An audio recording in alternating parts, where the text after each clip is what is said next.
Okay, सो Google ने उनका Gemini 3 pro launch कर दिया है और ये बहुत ही ज़्यादा पावरफुल है और जितने भी मॉडल्स थे जो एग्जिस्टिंग ओपन एआई के, एंथ्रोपिक के, उन सबको बीट कर रहा है बेंचमार्क्स के मामले में।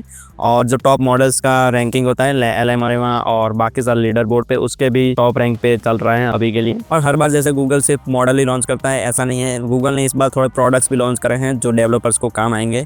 सो उसकी बात भी करने वाले हैं और जेमिनी 3 कहाँ कहाँ इंटीग्रेट करा गया है और आप कहाँ कहाँ यूज़ कर पाओगे जेमिनी 3 को। और नैनो बनाना जो आपको पता ही होगा, आप इमेज जनरेट कर रहे होंगे तो उसकी भी बात करेंगे कि वो कितना एडवांस हो गए हैं जेमिनी 3 आने के बाद।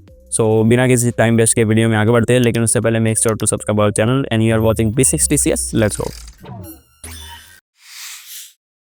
गूगल के एआई की बात करते हैं, ये गूगल बहुत बार फेल हुआ है एआई की रेस में। इवन इन्होंने पहले गूगल बार्ड लॉन्च किया था और फिर वो अच्छे से नहीं चला तो उसकी रीब्रांड करके उसको जेमिनी में कन्वर्ट कर दिया और ये जेमिनी को एक्चुअली पावरफुल किया था तभी रीब्रांड कराएं। और जेमिनी के जितने भी वर्जन्स आए उन्होंने एक्चुअली में बहुत ही ज़्यादा प्रोग्रेस कराएं। अगर हम जेमिनी 1 की बात करें तो वो नेटिव मल्टी मॉडल था जो एक्चुअली आपके जो फाइल्स होते हैं उनको रीड कर सकता था। अगर ऑडियो डालो तो वो सुन के आपको उसके ऊपर भी रिस्पॉन्स देता था और जनरल समरीज जो होती है वो भी आपको देता था और बेसिक कोड भी जनरेट करके देता था।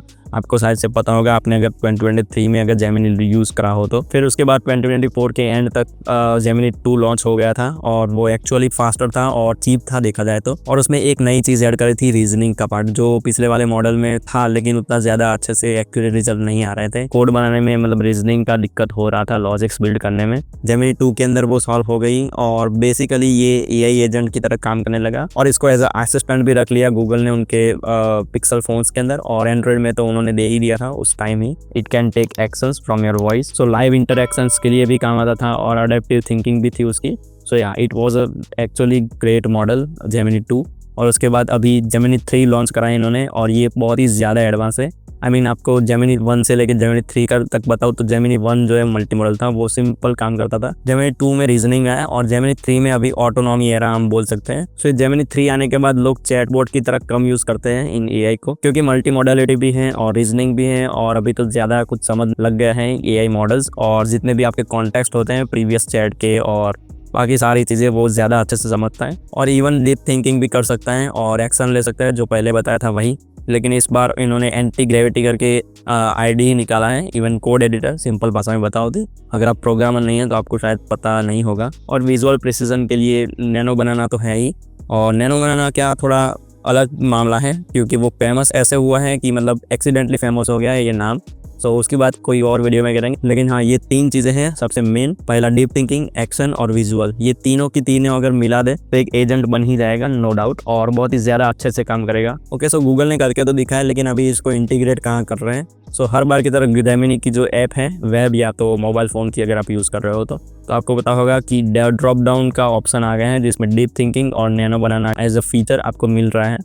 डीप थिंकिंग में 10 to 20 सेकंड का वो थिंकिंग करेगा और उसके ऊपर आप कोई लॉजिकल या मैथ का प्रॉब्लम देते हो तो वो ज़्यादा अच्छे से सॉल्व कर पाएगा। वो अपनी रीजनिंग को यूज़ करता है टू सॉल्व योर प्रॉब्लम। फिर है नैनो बनाना, जो प्रीवियसली था लेकिन इस बार नैनो बनाना प्रो आ गया है जो एक्चुअली बहुत ही ज़्यादा अच्छा है। और नैनो बनाना जो नॉर्मल था, जो बेसिक स्टैंडर्ड, वो भी बहुत ही ज़्यादा सही था, लेकिन जेमिनी 3 आने के बाद एक्चुअली बेटर परफॉर्म कर रहे हैं। जेमिनी ऐप के अलावा भी इन्होंने डेवलपर्स के लिए एंटी ग्रेविटी लॉन्च करा है एज आईडी, जो एक्चुअली में एजेंटिक आईडी है और ये पहला ऐसा आईडी नहीं है जिसमें एआई का सपोर्ट है फुली। इसके पहले भी आ चुके हैं। आपने शायद कर्सर यूज़ करा होगा, विंडसर्फ यूज़ करा होगा। ये आपका हाई लेवल टास्क करने के लिए कैपेबल है। इवन अगर आप कोई सिंपल लैंग्वेज का आपकी लैंग्वेज में कोई टास्क दोगे तो वो प्लान करेगा पहले, फिर कोड करेगा, फिर रन करेगा, फिर डिबग करेगा, फिर वेरीफाई करेगा कि दिक्कत कहाँ पे है और ये सारी की सारी जो चीज़ें हैं वो खुद कर लेता है और बाद में आपको रिजल्ट दे देता है। और ये सिर्फ कोड करके सिर्फ आउटपुट ही नहीं देता, ये लॉग्स भी सेव करता है। इवन आपको कार्ड्स के फॉर्म में नेविगेशंस दिख जाएंगे अगर आप एंटी ग्रेविटी डाउनलोड करके इंस्टॉल करके यूज़ करना स्टार्ट करोगे तो। और भी बहुत सारी इंटरेस्टिंग चीज़ है, जैसे ब्राउज़र का रिकॉर्डिंग वो अपने आप करेगा और उसके ऊपर वो वर्क करके आपकी एप्लीकेशन को ज़्यादा बेटर बनाएगा बाय रिकॉर्डिंग। और स्क्रीनशॉट भी ले सकता है for comparison before and after. लेकिन ये सारी चीज़ें तो बाकी सारे आईडी के साथ भी हो सकती थी, तो नया क्या है? सबसे ज़्यादा इंटरेस्टिंग और नया चीज़ है मैनेजर व्यू। सिंपली इसको मिशन कंट्रोलर हम बोल सकते हैं, जिसमें आपको डैशबोर्ड मिलता है जहाँ पे आप देख सकते हो कि मल्टीपल एजेंट्स जो हैं वो मल्टीपल एप्स के अलग अलग कॉम्पोनेंट या फिर अलग अलग प्रोजेक्ट्स के ऊपर काम कर रहे हैं, वो आप देख सकते हो डैशबोर्ड के ऊपर ही।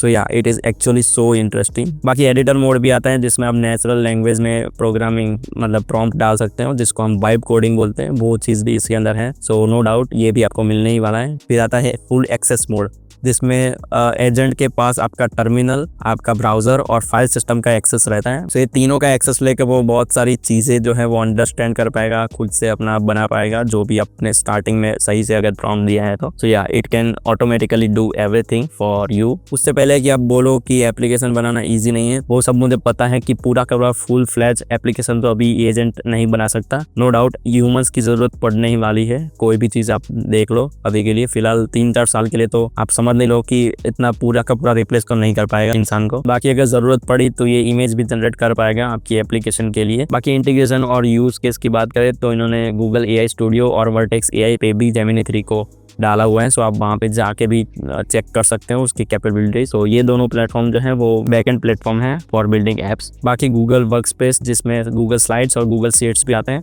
उसमें एज अ आस्क जेमिनी करके एक फीचर डाल दिया है जिसमें आप जेमिनी 3 यूज़ कर पाओगे एज अ साइड पैनल। सो या इट इज़ गुड, और उसमें भी नैनो बनाना का सपोर्ट रहेगा। और जैसे मैंने जेमिनी 2 को एक्सप्लेन करते टाइम बताया कि ये पिक्सल फोन्स के अंदर भी इंटीग्रेट करा जाता है। सो या हम जेमिनी 3 को पिक्सल डिवाइसेस के अंदर भी देख पाएंगे as a primary voice assistant, और स्क्रीन अवेयरनेस वगैरह फीचर्स होते हैं जेमिनी लाइव हैं उसके अंदर भी हम देख पाएंगे। सो हम डेली लाइफ में हम यूज़ करते ही आ रहे हैं गूगल के AI को, हमको पता नहीं है, अनलाइनली हम यूज़ कर रहे हैं, इवन नॉर्मल ह्यूमन भी, नॉट ओनली डेवलपर्स। सो आप कमेंट करके बता सकते हो कि आप कौन सी सर्विस सबसे ज़्यादा यूज़ करते हो और क्यों, और कौन से टास्क के लिए आप सबसे ज़्यादा गूगल के AI या फिर गूगल का यूज़ करते हो, कमेंट में बताओ। इस वीडियो को यहीं ख़त्म करते हैं, लेकिन उससे पहले make sure to like this video अगर आपको पसंद आया हो तो, और सब्सक्राइब करते जाना। मैं आपको मिलता हूँ अगले वीडियो में। बाय।